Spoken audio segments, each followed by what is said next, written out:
Imagine being just 16 years old. You've done nothing wrong. You're walking home from a party one night when suddenly police surround you. They accuse you of stealing a backpack you've never seen before. They put you in handcuffs. And just like that, your life changes forever. This is the story of Kalief Browder, a teenager from the Bronx whose name became a symbol of injustice in America. His story is one of pain, survival, and tragedy. And it is a story that forces us to ask, how many other lives are being crushed by a broken system? Kalief Browder was born on May 25, 1993, the youngest of 7 siblings. His biological mother struggled with addiction and could not raise him. At just 10 months old, Kalief was placed into the foster care system. He bounced between group homes before finally being adopted by a woman named Vanita Browder, who raised him as her own. Vanita's home was modest.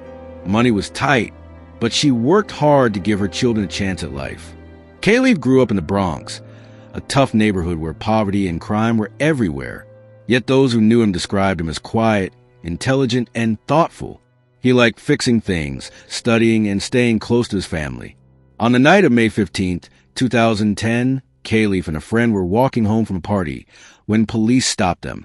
A man had just told officers that his backpack had been stolen. Without any solid evidence, the police accused Kalief. He insisted he was innocent. He pleaded with them, saying, "I didn't steal anything." But none of it mattered. The officers handcuffed him, pushed him into the back of the police car, and drove him away. At the station, Kalief was charged with robbery, grand larceny, and assault. His bail was set at $3,000. For many families, that might not sound impossible. But for Kalief's mother, who lived on limited means and had multiple children to care for, $3,000 was far out of reach. Because his family could not pay bail, Kalief was sent to Rikers Island, one of the most notorious jails in America. Kalief's nightmare began the moment he entered Rikers. The jail was overcrowded, violent, and filled with gangs. As a 16-year-old boy, he was small, vulnerable, and completely unprepared for what awaited him. Within days, he was beaten by inmates. Guards did little to protect him. Sometimes they joined in the abuse. Kalief later described how correctional officers would turn a blind eye while inmates jumped him. Other times, guards themselves would slam him to the ground, punch him, or throw him in solitary as punishment for fighting back. He faced humiliation, threats, and constant fear. Every day was survival. He couldn't sleep. He couldn't eat properly. He was just a teenager, trapped in a brutal world where violence was the language of survival. But the worst was not just the violence. It was the waiting. Days turned into weeks, weeks into months, and months into years. His court date was postponed again and again. The system moved at a snail's pace, and because he refused to plead guilty to a crime he didn't commit, Kalief had no way out.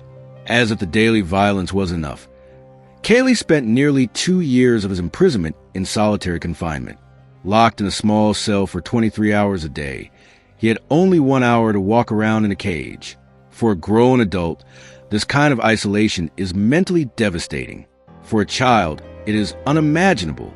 Kalief described talking to himself, pacing back and forth, and feeling his mind slipping away. Sometimes he screamed just to remind himself he still had a voice. He read books. He tried to study. He tried to keep his sanity. But the walls closed in day after day. He was alone with his thoughts, alone with his pain, alone with the crushing weight of a system that had forgotten him. After nearly 3 years of waiting, something shocking happened. The case against Kalief completely collapsed. The man who had accused him of stealing the backpack left the country. There was no witness, no evidence, nothing.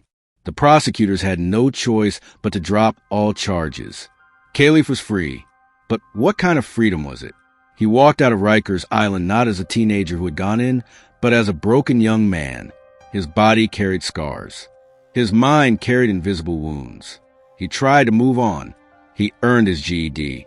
He enrolled in community college. He even gave interviews, trying to shed light on the injustice he had endured. But inside, he was tormented.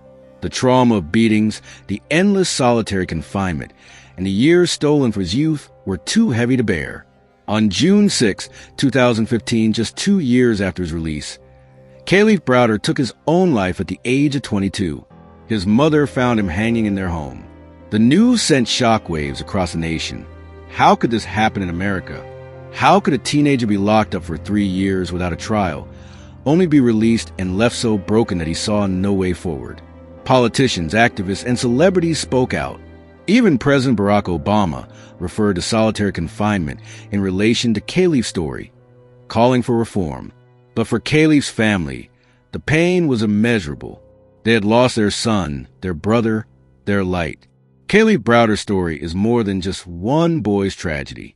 It is a mirror of a justice system that too often fails to pour the vulnerable and the innocent.